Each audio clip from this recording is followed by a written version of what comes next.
Today is November 4th, 2025. The city of Philadelphia awakens to a crisp, gray morning, its skyline bathed in the soft glow of sunrise. But beneath this quiet beauty, a different story unfolds in the heart of Kensington. In Philadelphia's Kensington, hope flickers like a candle in the wind, fragile and easily extinguished. The scars of addiction are everywhere, etched into the faces of residents, painted on the walls, and woven into the fabric of daily life. Overdose deaths are down, a small victory in a long and painful battle. But the crisis is far from over. Every siren at night is a reminder that the struggle continues. Statistics can't capture the daily struggles here. Numbers don't show the exhaustion in a mother's eyes or the fear in a child's voice. The drop in fatalities is not the end, just a pause in the storm. The clouds still hang heavy, and the threat of relapse or tragedy is never far away. Addiction still grips many, and trauma lingers in every corner. The streets whisper stories of loss, of families torn apart, and of dreams deferred.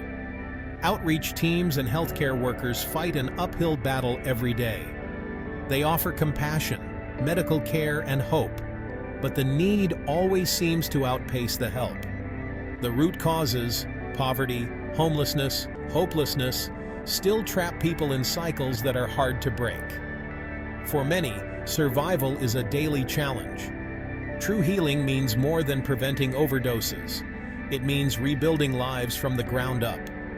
It means restoring dignity, opportunity, and a sense of belonging. Survivors now face chronic health issues and psychological pain that can last a lifetime. Their scars are both visible and invisible, reminders of battles fought and still ongoing. The journey ahead is about more than survival. It's about finding hope, rediscovering purpose, and building a future where healing is possible for all. For Kensington, the real work is just beginning.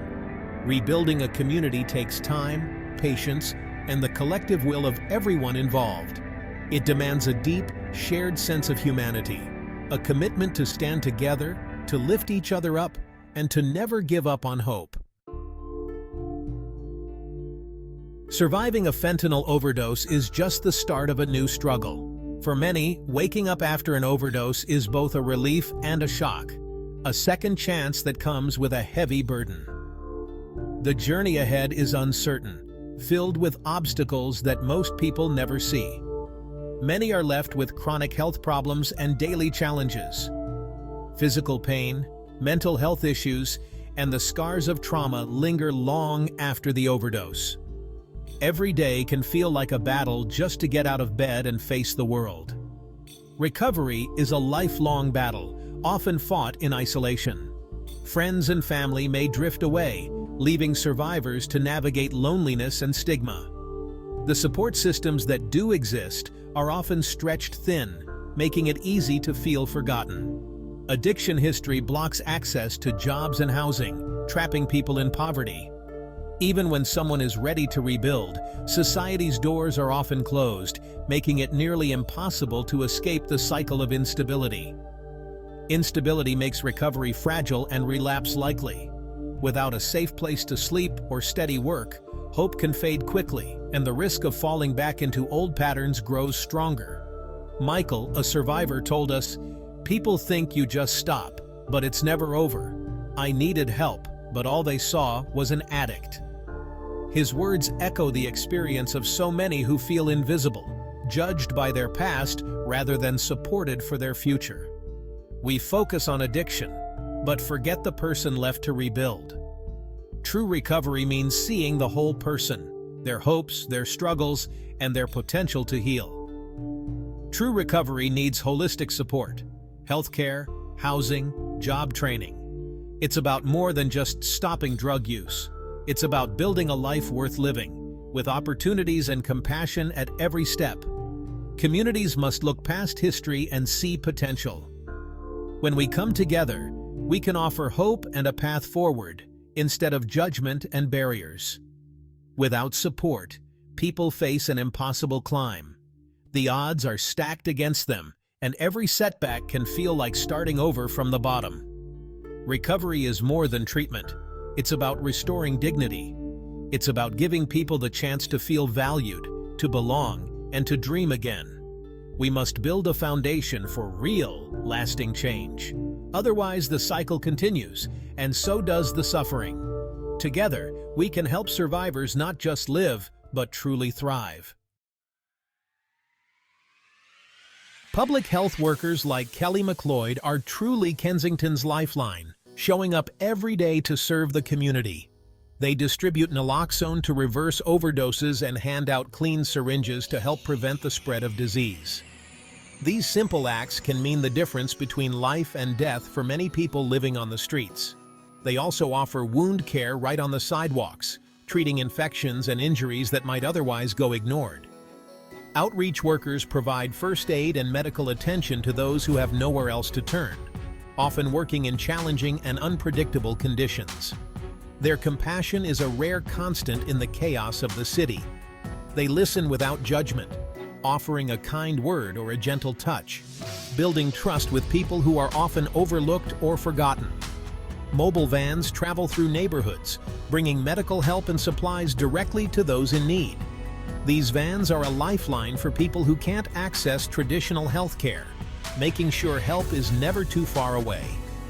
But resources are stretched thin, and choices are tough. Outreach workers must constantly decide how to make the most impact with what little they have, often wishing they could do more for everyone they meet. The emotional toll is immense. Workers carry home the pain and stories they witness each day. The weight of seeing suffering up close can be overwhelming, and many struggle with the emotional burden long after their shift ends. You do everything you can, but it's never enough, one worker shared, reflecting the frustration and heartbreak that comes with the job. Despite their best efforts, the need always seems to outpace the help available. Still, their commitment brings hope and saves lives every single day. Even small victories, a life saved, a wound healed, a moment of connection, remind them why their work matters. They are the safety net for the city's most vulnerable, supporting not only those they serve, but also each other. But they can't do it alone. The challenges are simply too great. More support and funding are desperately needed to keep these vital services going. Without additional resources, the future of outreach work, and the people who depend on it, remains uncertain. Outreach workers hold the line against despair, standing strong for their community. But to keep going, they need help, understanding, and the backing of everyone who believes in a healthier, more compassionate Philadelphia. Billions from opioid settlements were promised to communities like Kensington. But on the ground, funding is slow, thin, and tangled in bureaucracy. Frontline organizations still struggle to survive. Federal budget cuts threaten to dismantle vital addiction services. For Kensington, losing this support would be catastrophic. People need more than treatment. They need housing and health care. Without these basics, recovery is just a revolving door. The gap between need and support remains dangerously wide. Real change requires long-term investment and political will. The promises made must finally be kept. As fentanyl's grip loosened, a new threat emerged: xylazine, or tranq. Mixed with fentanyl, it's created a new public health emergency. Users often don't know they're taking it, facing horrific wounds and infections. These injuries require specialized care, rarely accessible on the streets. Naloxone can't reverse xylazine's effects, making overdoses deadlier. Outreach workers now face a crisis their best tools can't fix. The drug landscape is shifting fast, demanding new strategies. Education and new medical protocols are urgently needed. The crisis grows more complex by the day. We must adapt quickly to protect the most vulnerable.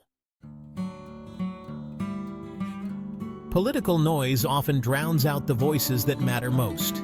Simplistic, punitive solutions grab headlines but miss the real issues. The real experts are survivors, outreach workers, and community members. They call for stable housing, healthcare, and compassion, not blame. Their stories reveal resilience and hope, not just despair. Outreach workers show up daily, driven by kindness and determination. Community members open their doors to help neighbors. These voices offer a roadmap to real solutions. Healing comes from connection, support, and listening to lived experience. We must amplify these voices and focus on humane, community-led change. Leaving Kensington, the urgency and humanity of this crisis are clear. This isn't just a local problem, it's a human one. The people at the heart of this epidemic are not statistics. We must see the person behind the addiction. Empathy is a choice, and our most powerful tool. Education and listening can transform judgment into action. Support organizations doing the work. Volunteer, donate, advocate. Demand leaders invest in housing, healthcare, and mental health. Every act of kindness fuels change. The measure of society is how it treats its most vulnerable. Let's choose compassion and hope. The people of Kensington and everywhere deserve our belief in their capacity to heal.